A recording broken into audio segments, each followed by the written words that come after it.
Knowledge 10. I had a thought which I wanted to share.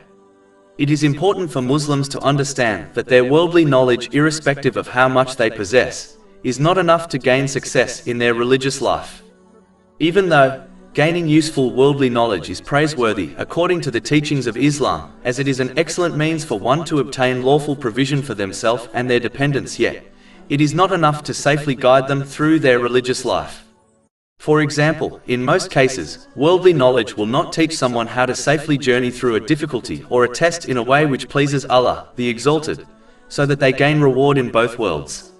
The obligatory duties and traditions of the Holy Prophet Muhammad, peace and blessings be upon him, cannot be acted on by a Muslim who only possesses worldly knowledge.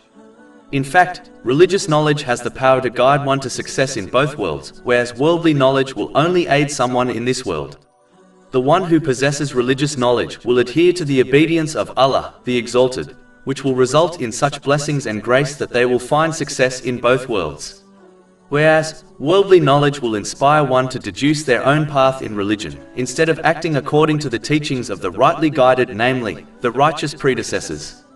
Religion is not about creating one's own path, it is simply to adhere to Islamic teachings. Unfortunately, many Muslims who possess worldly knowledge do not realize this important point, which only reduces their chances of achieving success in both worlds. Therefore, Muslims should strive to obtain and act on both religious and useful worldly knowledge if they desire success in both worlds. This is why gaining useful knowledge is a duty on all Muslims, according to a narration found in Sunan Ibn Majah, number 224.